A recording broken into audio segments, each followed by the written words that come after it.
আজি বিদ্যাৰ অধিষ্ঠাত্ৰী দেৱী সৰস্বতী পূজা ৰাজ্যৰ বিভিন্ন প্ৰান্তৰ লগতে জোৰদৰ অম্বিকাগিৰি নগৰৰ RG বৰুৱা পথৰ কিডজি স্কুলত উলহ মালহেৰে ধৰ্মীয় ৰীতি-নীতিৰে সৰস্বতী পূজা পালন কৰা হয়। বিদ্যাৰ অধিষ্ঠাত্ৰী দেৱী মা সৰস্বতীৰ বন্দনাৰে আজি মুখৰিত হৈ পৰা পৰিলক্ষিত হয় সমগ্ৰ ৰাজ্য।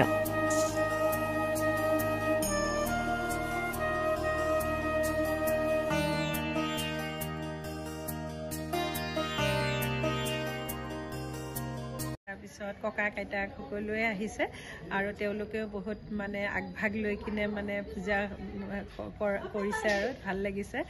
আৰু মেইনলি সৰস্বতী পূজাটো আমি বিদ্যা হেৰি বুলি কিনে আমি চবেই জানোৱে মানে আৰু পঢ়া শুনাৰ হেৰিত আগতে প্ৰথম আমাৰ ভগৱান বুলি ক'লে আমাৰ সৰস্বতী মায়ে আহে। তো সৰস্বতী মাৰ প্ৰতি আস্থা থাকে যেনেকৈ আৰু যেনেকৈ পঢ়া শুনাৰ দি ল'ৰা ছোৱালী জ্ঞান হ'ব লাগে বা জ্ঞান বাঢ়িব লাগে সেয়াৰ কাৰণে আমি সৰস্বতী মাৰ আশীৰ্বাদ লওঁ আৰু সৰস্বতী পূজাত সকলোৱে তেনেকুৱা ভাৱতে আহে। আৰু ল'ৰা ছোৱালী এতিয়া যোনটো আমাৰ ফাউণ্ডেশ্যন এই যে কিডজিত আমি মেইনলি অভাৰঅল ডেভেলপমেণ্টৰ ওপৰত ফ'কাছ কৰোঁ বাচ্ছাৰ কাৰণ ফাউণ্ডেশ্যনটো যদি ল'ৰা ছোৱালীৰ মজবুত হয় পাছত ল'ৰা ছোৱালীবোৰৰ সেই হিচাপে গঢ় লৈ লয় আৰু তেনেকৈ আমি ভাল মানুহ হ'ব বুলি আমি আশা ৰাখোঁ।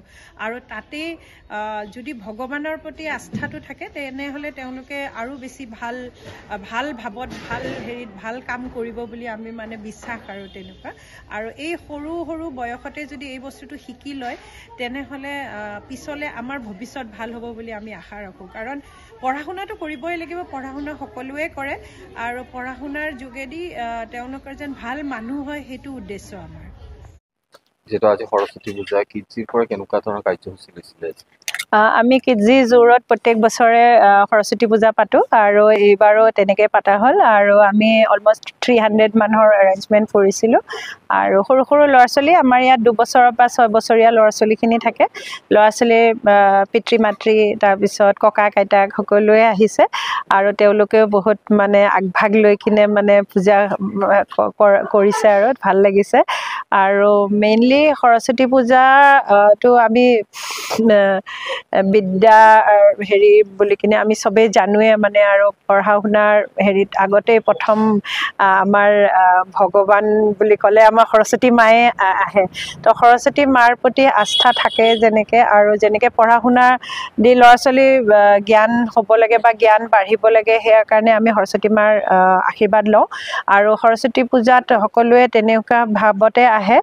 আৰু ল'ৰা ছোৱালী এতিয়া যোনটো আমাৰ ফাউণ্ডেশ্যন এই যে কিডজিত আমি মেইনলি অভাৰঅল ডেভেলপমেণ্টৰ ওপৰত ফ'কাছ কৰোঁ বাচ্ছাৰ কাৰণ ফাউণ্ডেশ্যনটো যদি ল'ৰা ছোৱালীৰ মজবুত হয় পাছত ল'ৰা ছোৱালীবোৰৰ সেই হিচাপে গঢ় লৈ লয় আৰু তেনেকৈ আমি ভাল মানুহ হ'ব বুলি আমি আশা ৰাখোঁ।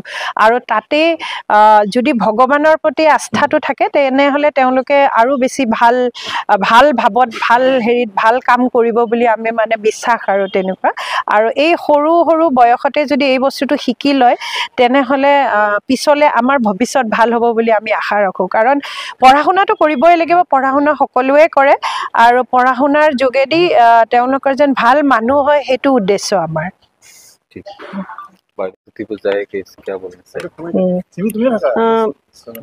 जैसा कि सब जानते हैं सरस्वती ज्ञान और विद्या की देवी है, तो इसलिए हम लोग बसंत पंचमी के दिन सरस्वती पूजा करते हैं। तो ये स्कूलों के लिए तो और भी ज़्यादा महत्वपूर्ण हो जाता है। तो हमारे सब बच्चों को, हमारे जो स्कूल के स्टूडेंट्स हैं उन लोगों को माँ सरस्वती का आशीर्वाद बना रहे, इसके लिए आज हम लोगों ने हमारे किडजी जू रोड पर सरस्वती पूजा का आयोजन किया जो कि बहुत ही अच्छा रहा।